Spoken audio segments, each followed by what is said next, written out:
Hello student, today we are going to discuss remaining part of the some basic concept of the chemistry. Today lecture based on the stoichiometry and stoichiometric coefficient. This is most important topic. Here this term stoichiometric is a Greek word and the meaning of the stoichiometric have two parts. Stoichion means element and metron means measurement of the element, how many molecules involved in the reactant of any chemical reaction and how many molecules or moles produced as a product. Study overall, this is known as the stoichiometry, or we can say the relationship between the amount of reactant and product, that is called stoichiometry. Okay, अब इसको हम कुछ इस तरह से समझेंगे student. हमारे पास ये केमिकल रिएक्शन है. इन दिस रिएक्शन आपको यहाँ पे ये बैलेंस्ड केमिकल रिएक्शन है. This is the balanced chemical reaction. In this reaction here 2 mole of KClO3 molecules, 2 mole इसके हमने यूज़ करे as a product 2 mole potassium chloride and 3 mole oxygen. तो यहाँ पर स्टूडेंट ये जो मोल्स और we can say the molecules जो बन रहे हैं किससे, 2 KClO3 से. तो ये जो नंबर है, this number is known as the stoichiometric coefficient. अगर आपसे क्वेश्चन पूछता है what is the stoichiometric coefficient, तो आप बैलेंस्ड केमिकल रिएक्शन में जो ये नंबर होते हैं इनको बताएंगे stoichiometric coefficient. We can say the number of the moles और नंबर ऑफ द मॉलिक्यूल्स और number of the molecules, that is called stoichiometric coefficient. And the overall study the relationship between the reactant mass और in some cases volume, है ना. हम किसका relation check करते हैं, या आप ये भी कह सकते हैं relationship of product and reactant mass और कुछ केसेस में वॉल्यूम का भी आप रिलेशन चेक करेंगे. ठीक है, इन द गैसेस रिएक्शन. तो यहाँ पे हम क्या बोलेंगे, उसको बोलेंगे स्टोइकियोमेट्री. क्लियर होती बात. तो हमने स्टोइकियोमेट्री समझना है. पूरे इस टॉपिक में हमने स्टोइकियोमेट्रिक कैलकुलेशन करना है, ठीक है, रिएक्शन का, एंड हमने स्टोइकियोमेट्री के बारे में पढ़ना है. तो सिंपल आपको एक बात दिमाग में रखना है कि स्टोइकियोमेट्री का मीनिंग होता है number of molecules, number of moles involve हो रहे हैं किसमें, रिएक्टेंट में. दिस इज, इस साइड को हम इसको क्या बोलते हैं, रिएक्टेंट, और जो इधर बनने हैं दीज आर कॉल्ड प्रोडक्ट. तो यहाँ पर 2 मोल्स मान लो इस रिएक्शन में यूज़ हो रहे हैं और यहाँ पर 2 मोल KCl बनना है एंड 3 मोल O2 बनना है. तो इसकी ओवरऑल जो स्टडी हम करेंगे this is known as the stoichiometry.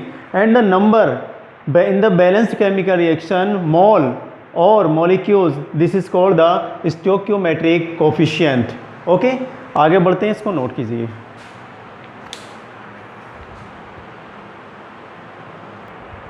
Now student stoichiometric calculation हम देखेंगे. देखो फर्स्ट ऑफ ऑल कुछ रूल्स हैं स्टोइकियोमेट्रिक कैलकुलेशन के लिए. इन बातों को आप ध्यान से समझिए please. First one is the, कोई भी केमिकल रिएक्शन हमने बनानी है तो हमने क्या करना होगा, balance the chemical equation. Chemical equation में सबसे पहले बैलेंस करेंगे. बैलेंस करने के बाद उसके स्टोइकियोमेट्रिक कोफिशिएंट लिखेंगे, यानी राइट द स्टोइकियोमेट्रिक कोफिशिएंट.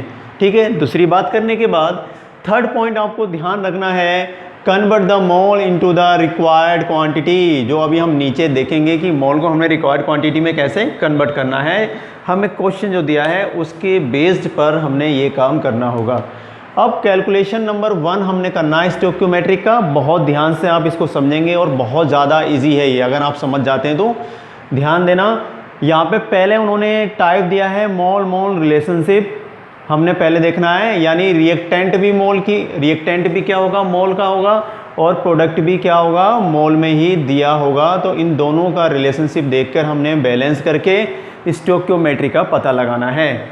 यहाँ पे हमें पहला क्वेश्चन दिया है student, how many moles of CO2 will be obtained when 0.274 मोल, क्या 0.274 mole of C2H5 is burned. Burned का मीनिंग मतलब जलाते हैं, यानी हम यहाँ पे इसकी जगह कंबशन भी लिख सकते हैं स्टूडेंट, है ना। कंबशन करने पर, कंबशन जो होता है स्टूडेंट आपको ब्रेन में ध्यान रखना है, ये चीज़ें हमने पहले समझ ली थी। कंबशन का मीनिंग होता है ऑक्सीजन के साथ किसी चीज़ को जलाना। अब आपको पता है कि जब कह रहा है कि इथेनॉल को, किसको, ये दे रखा है, this is known as the ethanol. Ethanol को जब जलाएंगे तो CO2 बनेगा और वाटर बनता है। ये आपको रिएक्शन में ध्यान रखना है, खुद से ध्यान रखना है। जो कंबशन की रिएक्शन होती हैं उसमें कोई भी जो प्रोडक्ट रिएक्टेंट होता है उसमें ऑक्सीजन ऐड करते हैं तो प्रोडक्ट के रूप में CO2 बनता है और वाटर बनता है। इस बात का आपको ख्याल रखना है। क्लियर होती है बात। नाउ कह रहा है कि C2H5OH जब बर्न किया तो CO2 बना और H2O। तो हमारा जो रूल है, सबसे पहले हमने क्या करना है, ऊपर हमने रूल नंबर फर्स्ट को फॉलो करना है। दिस इज द फर्स्ट, ये सेकेंड एंड देन थर्ड की तरफ हम मूव करेंगे। तो right the balance chemical equation. देखो कोई भी कम्बिशन की रिएक्शन होती है उसको बैलेंस करने के लिए हमने क्या करना होता है, सबसे पहले आप कार्बन चेक कर लीजिए। पहले आप कार्बन चेक कर लेंगे, फिर आप हाइड्रोजन चेक करेंगे, फिर आप ऑक्सीजन। रिएक्टेंट साइड में भी, यहाँ पर भी आपने कार्बन चेक कर लेना है, हाइड्रोजन चेक कर लेना है और ऑक्सीजन चेक करना है। क्लियर होती बात। अब देखो स्टूडेंट, यहाँ पे कार्बन का नंबर 2 है तो यहाँ पे आपने 2 लिख दिया। इधर देखेंगे स्टूडेंट तो यहाँ पर कार्बन 1 है तो आपको 2 करने के लिए मल्टीप्लिकेशन ऑफ 2 आपको 2 मिल जाएगा, यानी यहाँ पे आपको क्या करना होगा, 2 करना।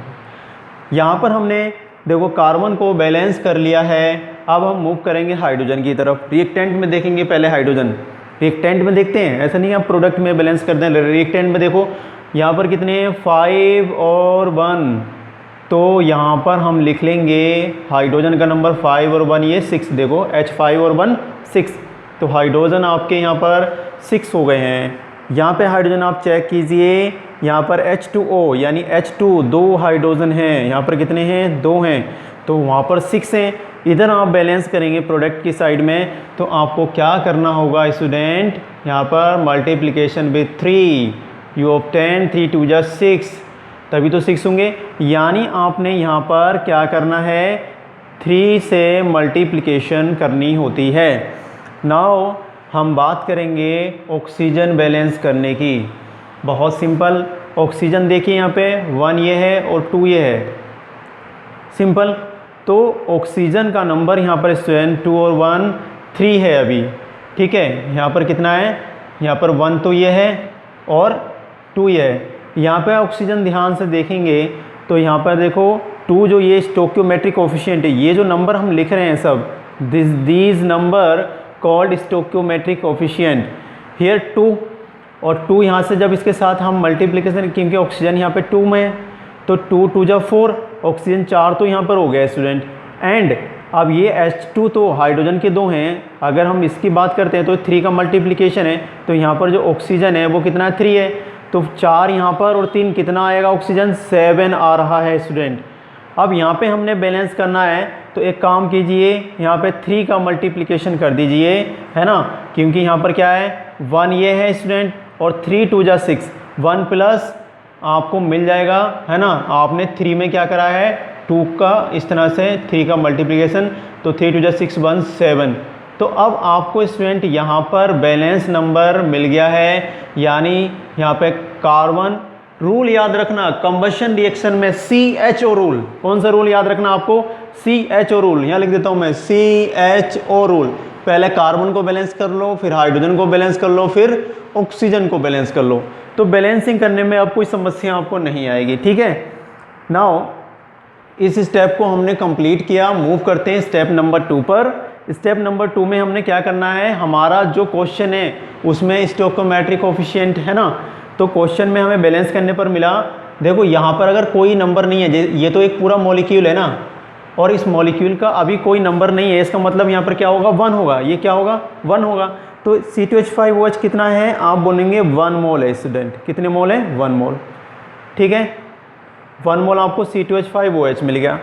अगर आपसे पूछे कि O2 कितने मोल है, तो देखो जो स्टोइकियोमेट्रिक कोफिशिएंट है वही उसके मोल होते हैं, जो आगे लिखा होता है ना ये नंबर। अब आप 3 to 6 मत करना है इसको, जो आगे लिखा होता है this is known as the, क्या बोलेंगे हम इसको, स्टोइकियोमेट्रिक कोफिशिएंट बोलेंगे। तो यहाँ पर ये कितने मोल में है, हम मोल में लिखते हैं, हम मोल मोल रिलेशन की बात कर रहे हैं। तो यहाँ पर स्टूडेंट ये 3 मोल हो गया। तो 3 मोल जो है वो आपको मिल गया डेटा किसका, O2 का। अब स्टूडेंट ध्यान देना, यहाँ पर CO2 कितना है, ठीक है। तो यहाँ पर जो CO2 है ये कितने मोल में है, तो CO2 के जो मोल हैं स्टूडेंट वो कितने मोल हैं, यहाँ पे आप लिख देंगे 2। तो यहाँ पे 2 मोल आपको CO2 मिल गई, 2 मोल क्या मिल गई, CO2 के मिल गए। क्लियर हो गई बात। 3 मोल किसके, H2O के। तो यहाँ पर इसके कितने मोल मिल गए, 3 मोल आपको H2O के मिल गए। अब क्वेश्चन में ध्यान दीजिए, कह रहा है 0.274 मोल से ऑफ C2H5 इज बर्न्ड। तो कह रहा है how many mole of CO2, यानी पहले तो आप ये समझो कि 1 मोल से कितना मिल रहा है। तो 1 मोल से स्टूडेंट आपको मिल रहा है कितना मोल CO2, 2 मोल। 1 मोल अगर बर्न किया आपने तो कितने मोल मिले CO2 के, 2 मोल मिले, है ना। 1 मोल से कितने मिलने हैं, 2 मोल CO2। 1 मोल C2H5 समझ लेना है, 1 मोल C2H5 से कितने मोल मिलने हैं स्टूडेंट, आपको यहाँ पर 2 मोल CO2 मिलने हैं। अब जो क्वेश्चन में कह रहा है, क्वेश्चन में उसने क्या बोला है, क्वेश्चन में कहा है उसने 0.274 से कितने मोल मिलेंगे। तो यहाँ पे आप कहेंगे 0.274 से मिलने वाले मोल। तो आप क्या करेंगे, देखो 2/1 इस तरह से आप करते हैं ना, 2/1 इंटू मल्टीप्लिकेशन कर देंगे आप 0.274, ठीक है। तो आप 2 से करेंगे, यहाँ से 2 4 जा 8 एंड, है ना, 4 1 बचा, 14 होता, 2 7 जा 14, 1 2 2 जा 4 और एक 5, है ना। 1 2 3 के बाद यहाँ पर ये अपने पॉइंट लगाया। तो स्टूडेंट ये आपको मिला है आंसर आपका 0.548 मोल मिलेंगे। कितने मोल मिलेंगे स्टूडेंट, 0.548 मोल। तो ये जो मोल मिले हैं, अब आपने आंसर बता देना है कि 0.27 mole of CO2 is burned. तो कितने मिलने हैं आपको, कितने मोल मिले यहाँ पर आपको, आप बोलेंगे 0.548 मोल मिलेंगे।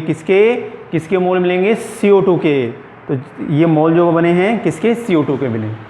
क्लियर होती है स्टूडेंट बात, इसको ध्यान से आप समझना। ये नीचे का पोर्शन आप देख लेना, ठीक है, जो मैंने नीचे लिख रखा है 1 मोल से 2 मोल CO2 एंड अब बोला उसने 0.245 मोल अगर हमने C2H5OH लिया है, तो आपको किस तरह से करना है, 2/1 इंटू 0.274 इक्वल्स टू आपको मिल जाएगा 0.548 मोल CO2, ठीक। ये आंसर हमारा कंप्लीट होता है, नोट कीजिए। हो गया नोट डाउन स्टूडेंट। नाउ हम मूव करते हैं नेक्स्ट क्वेश्चन की तरफ। नेक्स्ट स्टोइकियोमेट्रिक कैलकुलेशन, यानी बी पॉइंट हमारा रहेगा मास रिलेशन का कैलकुलेशन। यहाँ पे हम जो फोकस करेंगे मोल के साथ साथ मास को भी फोकस करना है आपको, यानी मॉलिक्यूलर मास की हम यहाँ पर बात करने वाले हैं। क्वेश्चन है calculate the amount of H2O produced by combustion of 16 gram of methane. Okay, ये क्या है, CH4 फॉर्मूला इज मीथेन। बहुत सिंपल है, कंबशन में आपको पता है कि मीथेन या कोई और सब्सटेंस भी होता है, तो आप जब इसका कंबशन करेंगे स्टूडेंट, तो आपको यहाँ पर क्या मिलेगा, आपको प्रोडक्ट के रूप में मिलता है CO2 and water vapour. H2O यहाँ पे गैसियस होती है, ओके, ये इस तरह से ये भी गैस होती है। तो स्टूडेंट सारी गैसियस रिएक्शन हैं ये। अब ये हैं रिएक्टेंट और दीज आर प्रोडक्ट। क्लियर।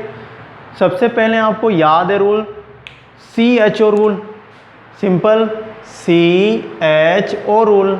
आपको ध्यान है कार्बन यहाँ पे चेक करेंगे first of all 1 carbon atom, और स्टूडेंट यहाँ पे हम बैलेंस करने के लिए देखेंगे तो यहाँ पर भी कार्बन का नंबर क्या है 1 है। बात करते हैं हाइड्रोजन, तो हाइड्रोजन यहाँ पर 4 है स्टूडेंट, तो यहाँ पे मैंने 4 लिख दी है रिएक्टेंट हैंड साइड। अब हम प्रोडक्ट साइड की बात करेंगे तो हाइड्रोजन देखो H2 यानी 2 हाइड्रोजन एटम हैं, यहाँ पर कितने 2 हैं। तो प्रोडक्ट में हमने स्टूडेंट क्या करना होगा, multiplication with suitable number 2, now you get 4। यहाँ पर हम क्या कर लेंगे 2 से मल्टीप्लिकेशन करेंगे। नाउ हाइड्रोजन भी बैलेंस हो गया है हमारा, ऑक्सीजन की तरफ मूव करेंगे। ऑक्सीजन यहाँ पर 2 हैं स्टूडेंट, और यहाँ पर ऑक्सीजन अगर हम ध्यान से देखेंगे तो यहाँ पर 2 2 जा 4 है ना, सॉरी 2 ये हैं और 2 ये हैं, तो 4 हो गए यहाँ पे ऑक्सीजन। तो यहाँ पे टोटल ऑक्सीजन 4 हैं, लेकिन यहाँ पर क्या है 2 हैं। तो आपने क्या करना है 2 × 2 करके क्या बना लेना है, 2 से आप 2 × 2 करेंगे, आपको यहाँ पर स्टूडेंट मिल जाएगा कितना नंबर मिल जाएगा, 4 नंबर मिल जाएगा यहाँ पे आपको। क्लियर। तो यहाँ पे इसमें आप क्या करेंगे 2 से मल्टीप्लिकेशन कर लेंगे। क्लियर हो गई बात। यानी हमने यहाँ पे ये सबसे पहला स्टेप जो हमारा था याद रखना है, बैलेंस केमिकल रिएक्शन हमने बना ली। तो ये जो हमारी होगी बैलेंस केमिकल रिएक्शन,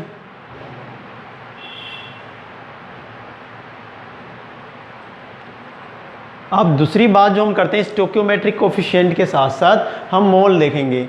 तो यहाँ पे स्टूडेंट देखो जब कुछ भी नहीं होता है इसके आगे नंबर, तो हम इसको बोलते हैं 1 मोल।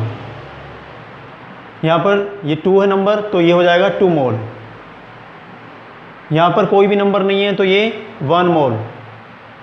यहाँ पर 2 नंबर हैं, 2 है, तो यहाँ पर ये 2 मोल। ठीक है।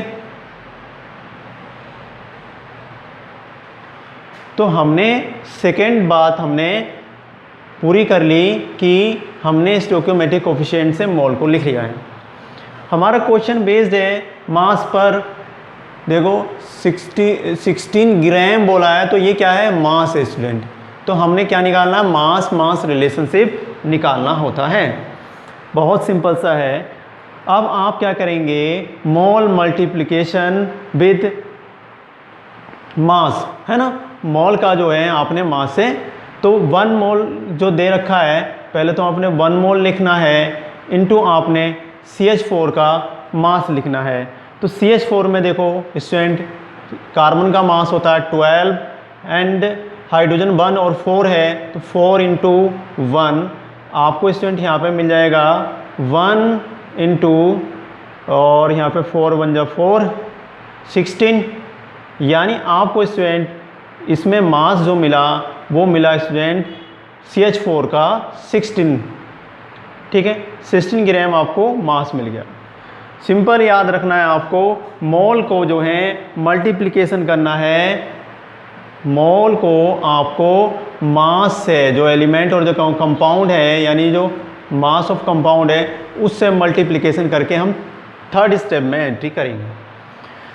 सिमिलर एज यहाँ पर देखो 2 मोल है, तो आपने इसके लिए देखो कैसे लिखना है, 2 × O2 देखो 1 के लिए होता है स्टूडेंट कितना 16, अब O2 हो गया तो 2 एलिमेंट ऑक्सीजन के हैं, इसके लिए आप क्या बोलेंगे 32। तो अब आपको स्टूडेंट मिल जाएगा यहाँ पर 64 ग्राम मास आपको जो मिला है वो मिल गया O2 के लिए। क्लियर हो गई बात। 1 मोल तो 1 × CO2 का निकालते हैं स्टूडेंट, तो आपको मिलता है 44, है ना 44।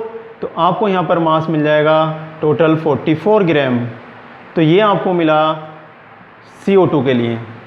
क्लियर। अब आप मास निकालेंगे वाटर का, तो वाटर में 2 है और ओवरऑल वाटर का मास आपको पता है 18 होता है। ठीक है, बार बार हम इसको प्रैक्टिस करके सीखेंगे, आप करेंगे कोशिश। 2 × 16 18 आ गया। ठीक है, तो यहाँ पर आपको स्टूडेंट मिल जाएगा टोटल 36 ग्राम। तो 36 ग्राम किसका आ गया, वाटर का आ गया, 44 किसका आ गया, CO2 का आया, एंड 64 किसका आया, O2 का आया, एंड मीथेन का कितना मिला आपको स्टूडेंट 16 ग्राम। तो ये हमने क्या कर लिया स्टूडेंट, ये हमने मास निकाल लिया है। अब क्वेश्चन में कह रहा है कि 64 ग्राम मीथेन जो है उसको जलाने पर कह रहा है calculate the amount of water vapour यानी H2O जब 16 ग्राम मीथेन को जलाएंगे। तो यहाँ सिंपल आपने क्या करना है, अब देखो ध्यान से स्टूडेंट, यहाँ पर ये जो है मीथेन के लिए तो है कितना 16 ग्राम, तो 16 ग्राम मीथेन को अगर आप CH4 को जला रहे हैं तो आपको स्टूडेंट यहाँ पे CO2 कितना मिल रहा है, सॉरी वाटर की बात करेंगे, वाटर कितना मिल रहा है 36 ग्राम, 36 ग्राम H2O प्रोड्यूस्ड। अब क्वेश्चन में जाएंगे तो कह रहा 16 ग्राम मीथेन, तो स्टूडेंट सिंपल सी बात है, अगर आप 16 ग्राम और भी ले लेंगे तो 16 ग्राम ही तो है ना, ये फिक्स है ना, तो 16 ग्राम से जो मिल रहा उतना ही तो मिलेगा, तो यहाँ आपको आंसर मिल जाएगा 36 ग्राम वाटर। तो आप बोलेंगे 16 ग्राम क्वेश्चन में गिवन है, अकॉर्डिंग टू क्वेश्चन हमने कैलकुलेट कर लिया, तो 16 ग्राम मीथेन जो है प्रोड्यूस करेगा इतने gram water, 36 gram water, this is your answer. ठीक है, तो ये कैलकुलेशन काफ़ी इजी है। थोड़ी सी प्रॉब्लम आपको कहाँ आती है, मॉलिक्यूलर मास में, तो आपको पीरियोडिक टेबल से एक एक एलिमेंट के मास कॉमन याद रखना है। दूसरी बात आपको क्या करना है, रिएक्शन को बैलेंस करने के तरीके मैंने बता दिए। कंबशन की रिएक्शन में कार्बन हाइड्रोजन ऑक्सीजन को बैलेंस कर लेना है, रिएक्टेंट साइड भी और प्रोडक्ट साइड भी। स्टोइकियोमेट्री आपको पता है, जो भी नंबर होगा, अगर कोई नंबर नहीं होता तो 1 जो नंबर है उसको हम क्या बोलते हैं, स्टोइकियोमेट्रिक कोफिशिएंट। सिंपल, इसको नोट कीजिए, आगे बढ़ते हैं फिर।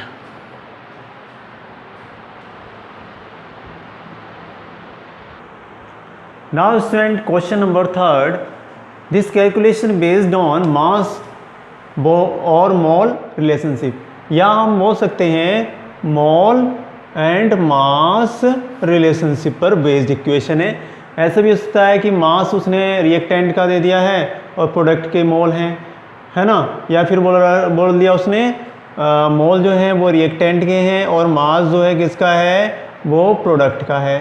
तो दोनों कैलकुलेशन एक ही फॉर्मूले पर बेस्ड हैं, एक ही नियम पर आधारित हैं। क्वेश्चन नंबर 3 में इन्होंने बोला है जो ऑक्सीजन है वो बनती है prepared by the catalytic decomposition of KClO3, this is known as the potassium chlorate. ये क्या है, पोटेशियम क्लोरेट। डीकम्पोजिशन हुआ इसका, यानी ये टूटेगा, यानी यहाँ पर KClO3 डीकम्पोज्ड हो रहा है और यहाँ पर क्या बनाएगा स्टूडेंट, KCl पोटेशियम क्लोराइड, है ना, पोटेशियम गिव्स KCl और आगे बोल रहा है O2, यानी ये डिकम्पोज होने पर पोटेशियम क्लोराइड और O2 बनाएगा।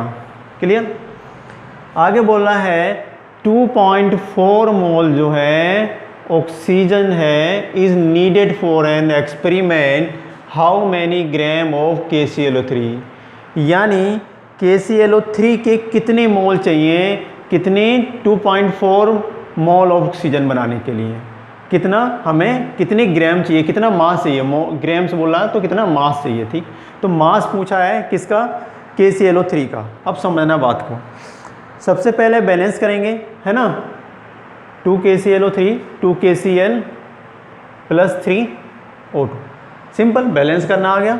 पोटेशियम भी क्लोरीन भी बराबर हो गई, ऑक्सीजन भी। ठीक है, तो हमने इसको सबसे पहले रिएक्शन को पहला स्टेप फॉलो किया, हमने बैलेंस किया, बैलेंस्ड केमिकल इक्वेशन। बैलेंस करने के बाद दूसरी बात होती है मोल लिखते हैं हम। यहाँ पर कितने स्टूडेंट, 2 मोल, 2 स्टोइकियोमेट्रिक ये दिख रहा है आपको, राइट। यहाँ पर स्टूडेंट 2 मोल और यहाँ पर भी स्टूडेंट यहाँ पर कितने हैं, 3 मोल। यहाँ तक की बात आपको समझ में आती है। आगे बढ़ते हैं स्टूडेंट, आगे अब मास पूछ रहा है ना, मास, तो मास का रिलेशन इसका देखेंगे हम, रिएक्टेंट का। खुद देखो यहाँ पे क्वेश्चन में पढ़ो ध्यान से, needed for an experiment how many gram of KClO3, तो यानी मास की जो बात कर रहा है वो किसकी बात कर रहा है, KClO3 के मास की बात कर रहा है। तो मोल इंटू मास, यहाँ पे आपने क्या करना होगा, मोल का मास के साथ मल्टीप्लिकेशन करना होगा आपको, मॉलिक्यूलर मास आपको मिलेगा, मोलर मास निकालेंगे। ठीक है, तो देखो यहाँ पर 2 इंटू, अब आप पोटेशियम के लिए स्टूडेंट, है ना, पोटेशियम का कितना होता है स्टूडेंट, ध्यान रखना 39, मोलर मास प्लस क्लोरीन का स्टूडेंट पीरियोडिक टेबल में जाएंगे 35.5। याद रखना पोटेशियम का कितना होता है मास 39 होता है और क्लोरीन का जो मास होता है स्टूडेंट वो कितना होता है 35.5 होता है। तो यहाँ पे आपने पुट करना है 35.5। ठीक हो गई बात। अब देखो ऑक्सीजन तो प्लस ऑक्सीजन तो 3 ऑक्सीजन 1 ऑक्सीजन का कितना होता है स्टूडेंट 16 होता है। तो 16 इंटू यानी 3 इंटू 16। ओके आप इसको कैलकुलेशन कीजिए। आपको यहाँ पे जो ओवरऑल इसका मोलर मास अब मिलेगा आपको वो स्टूडेंट मिलेगा 245 ग्राम। 245 ग्राम आपको ये कैलकुलेशन करने पर मास। ठीक हो गई बात। अब 245 ग्राम जो है उससे 3 मोल O2 बनना है। कितने मोल बनना है स्टूडेंट 3 मोल O2 बनना है ना। यानी यहाँ पे क्वेश्चन में जो पूछा है कि an experiment how many gram of KClO3 must be decomposed 2.4 oxygen needed for an experiment. कितना 2.4। तो पहले तो आप ये देख समझ लीजिए यहाँ पे अगर 3 मोल लिया है इन्होंने तो 3 मोल से इतना मास बनना है। ठीक है तो आप यहाँ पे लिखेंगे 3 मोल से जो 3 mole obtained from 3 mole O2 oxygen obtained कितने से फ्रॉम 245 ग्राम पोटेशियम क्लोरेट है ना KClO3। क्लियर हो गई बात।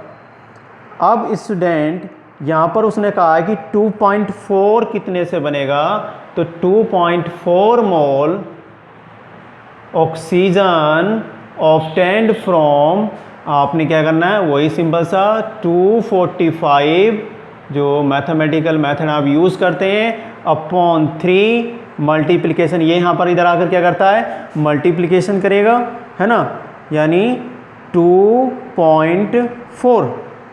ठीक है अब मल्टीप्लिकेशन कीजिए आपको यहाँ पर आंसर मिल जाएगा स्टूडेंट। कितना आंसर मिलेगा लिखूंगा यहाँ पर 196 ग्राम।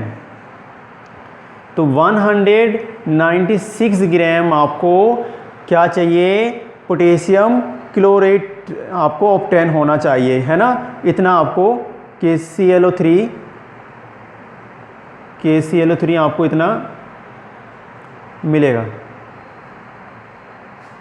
सिंपल है क्वेश्चन ध्यान से समझना है आपको। ठीक है तो 3 मोल से हमको मिल रहा है 3 मोल ऑक्सीजन हमें मिला है 245 ग्राम से यानी ये क्या है मास है और ये क्या है आप देख रहे हैं ये क्या देख रहे हैं मोल। तो मोल और मास का रिलेशनशिप आ रहा है इस क्वेश्चन में ना। तो यहाँ पर 2.4 से आपको मिलेगा 245 है ना अपॉन 3 इंटू 2.4 आपको मिल जाएगा 196 ग्राम। क्लियर होती है बात। नोट डाउन कीजिए इसको। थोड़ी सी प्रॉब्लम आपको कहाँ पर आती है यहाँ पर आती है। बैलेंस कर लेंगे आप सबसे पहले उसके बाद आपने जो ये मोल होते हैं उसको मोल को आप लिखेंगे। एक प्रॉब्लम और आती है मास। तो ये तो देखो आपको याद करना पड़ेगा मास आपको मोलर मास निकालना पहले हमने प्रीवियस लेक्चर में ये आपको सब सिखाया था। ठीक है नोट बनाइए इसका।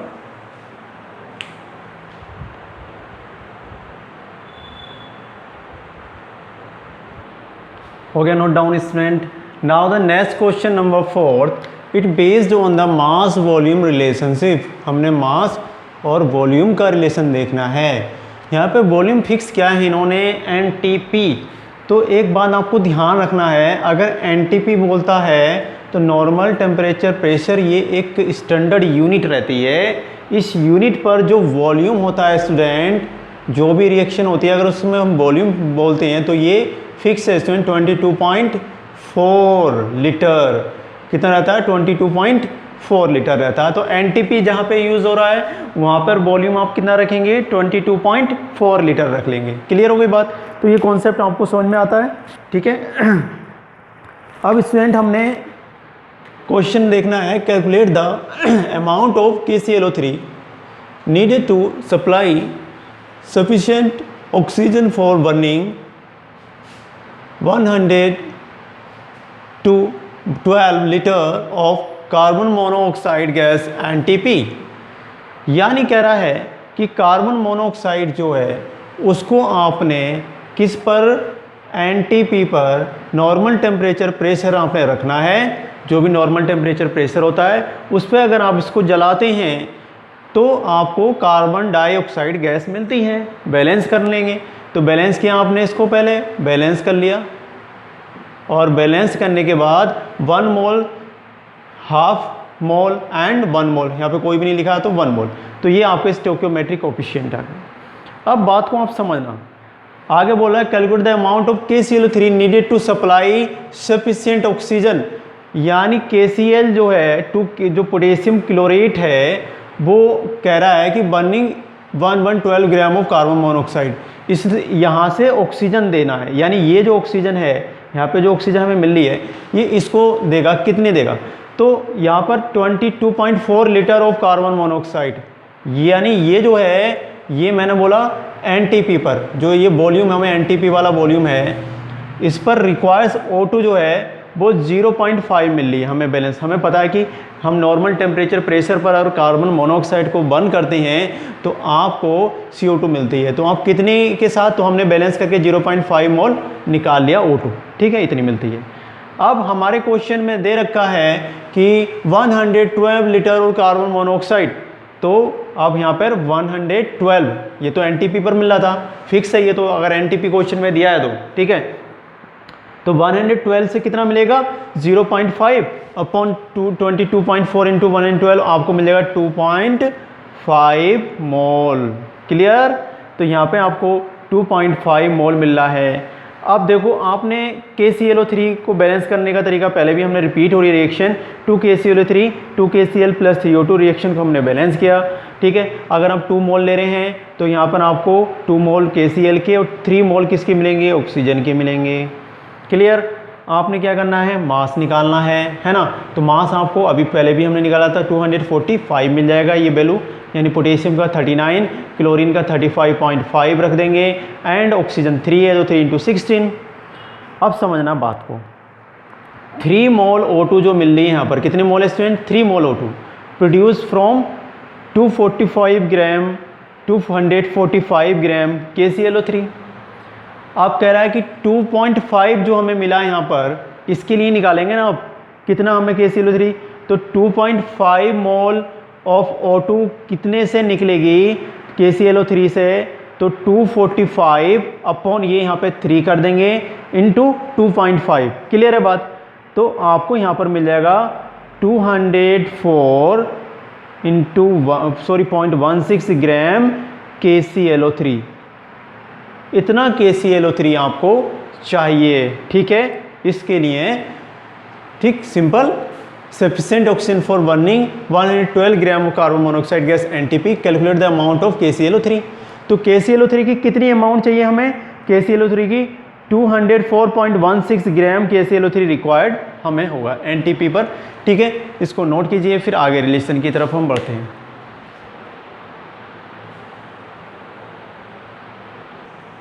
Now the last question is student, it based on the calculation volume relationship। यहाँ पे हमने रिएक्टेंट प्रोडक्ट का वॉल्यूम रिलेशनशिप का स्टोइकियोमेट्री स्टडी देखना है। But volume of oxygen at STP यहाँ पर स्टूडेंट दिया है, तो आप कन्फ्यूजन मत करना। STP का मीनिंग होता है स्टैंडर्ड टेम्परेचर प्रेशर, है ना। STP meant by standard temperature pressure, ठीक है। 223 जो टेम्परेचर है और जो 1 एटमॉस्फेयर प्रेशर है उस पर बोल रहा है वॉल्यूम कितना होना चाहिए। समझ में आ रही है बात, तो उस टेम्परेचर पर, उस केल्विन 273 केल्विन टेम्परेचर पर और 1 एटमॉस्फेयर प्रेशर पर जो वॉल्यूम मेजरमेंट किया इन्होंने वो 22,400, यानी STP लिखा हुआ आ जाए या NTP, तो हम बोलेंगे 22400 सेंटीमीटर की पावर 3, ये जो होता है वॉल्यूम होता है, ठीक है। तो STP आ रहा तो आपने माइंड सेट करना है कि आपको 2240 आपको मल्टीप्लिकेशन करना होगा। कह रहा है what volume of oxygen at STP is required to effect complete the combustion. Combustion में जलाने पर 200 centimetre volume of acetylene and acetylene formula होता है स्टूडेंट C2H2। एसिटाइलिन का फार्मूला C2H2 यानी कार्बन ट्रिपल बॉन्ड कार्बन और हाइड्रोजन। ठीक, इस कॉन्सेप्ट को आप समझिए। And what would be the volume of CO2 formed. कह रहा है कि CO2 जो फॉर्म्ड हो रही है उसका कितना वॉल्यूम बनेगा। ठीक है, देखेंगे, बैलेंस करेंगे। कंबशन रिएक्शन आती है, बार बार हम बैलेंस करें, तो ये मैंने बैलेंस कर लिया, यानी फर्स्ट स्टेप इज बैलेंस्ड। दूसरा आपने मोल लिख लिया, यानी स्टोकियोमेट्रिक कोफिशिएंट लिख दिया आपने। ठीक है, तो ये 2 मोल है, यहाँ पर 2 mole and this is 5 mole and 4 मोल, और ये वाटर यहाँ पर कितना दे रखा है 2 मोल। ठीक है, अब फोकस करना है CO2 को हमने। ठीक है ना, oxygen at STP required to the effect of complete combustion of and O2, और O2 को भी आपने देखना है। ठीक है, कंप्लीट कंबशन हो रहा है।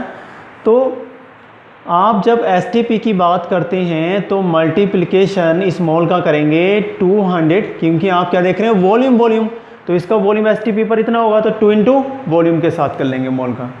यहाँ पर 5 इंटू 2400 फिर है, इसी तरह से 4 इंटू हमने ये कर लिया। क्लियर हो गई बात।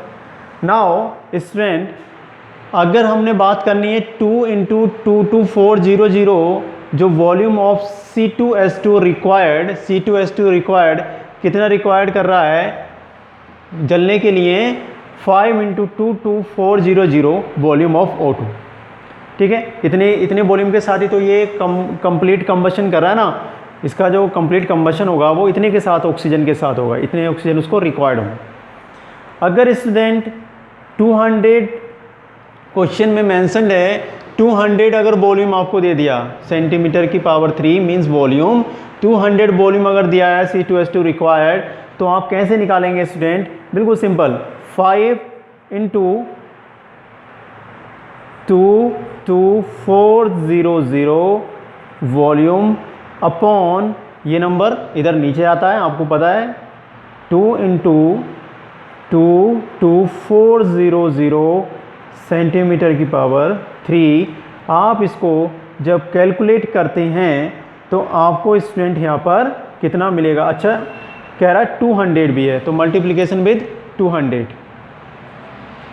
ठीक है, तो आपको स्टूडेंट वॉल्यूम मिल जाएगा 500 एट STP। आपको वॉल्यूम मिलेगा 500 एट STP पे हम बात करेंगे। Now student 2 into 2240 volume C2H2 produced, ये जो वॉल्यूम है C2H2 का वो प्रोड्यूस कर रहा है CO2। हम CO2 को भी देख लेंगे। तो 4 इंटू है ना CO2 कितनी, यानी ये वाला जो वॉल्यूम है इतनी वॉल्यूम इतना CO2 को प्रोड्यूस करेगा, इतने लीटर। तो 4 इंटू 22400 सेंटीमीटर वॉल्यूम। तो आपको यहाँ पर स्टूडेंट आप कह रहा है कि 200 कितने को करेगा, है ना? कंप्लीट कंबशन करना है तो आपने CO2 देख लिया ना, O2 कितनी रिक्वायर्ड हो रही है, CO2 कितनी हो रही है। तो आप इतना जो अगर आप वॉल्यूम लेते हैं C2H2 प्रोड्यूस्ड 4 इंटू 2240 अपॉन यहाँ पे कितना दे रखा है स्टूडेंट, ये 2 इंटू 2400 मल्टीप्लिकेशन करेंगे 200 से। ठीक है, मल्टीप्लिकेशन विद 200 वॉल्यूम, है ना? क्वेश्चन मेंशन है 200 वॉल्यूम, तो कंबशन करना है 200 वॉल्यूम के, तो आपको यहाँ पर मिल जाएगा स्टूडेंट से ये कैंसिल आउट, ये 2 2 जब 400। ठीक, कितना आया आंसर? 400 सेंटीमीटर वॉल्यूम आपको मिलेगा एट STP। तो ये है, इस तरह की प्रॉब्लम आती है, काफ़ी सिंपल है। पहले आपको क्वेश्चन को समझना है। फिर से बता दूँ, what volume of O2 at STP is required to effect complete combustion of 200 volume of acetylene. तो देखो आपने इतना वॉल्यूम जब लिया है 200, तो आप उसको कंप्लीट कंबशन करा रहे हैं, रिक्वायर होता है आपको इतना O2, तो CO2 कितना प्रोड्यूस होगा स्टूडेंट, है ना। अगर 200 से O2 इतना हो रहा है तो ऐसे आप 200 से CO2 निकाल लेंगे सिमिलर एज, तो आपको इतना मिल जाएगा O2 और इतना मिल जाएगा CO2, ठीक है। ये आपको O2 और ये CO2। तो इस तरह से आपने इसको स्टोकियोमेट्रिक कोफिशिएंट, स्टोकियोमेट्रिक कैलकुलेशन को कंप्लीट किया, ठीक है। आज यहीं तक करेंगे, और भी आप घर में प्रैक्टिस करेंगे जिससे ज़्यादा से ज़्यादा आप सीख सकें, ठीक है। Thank you.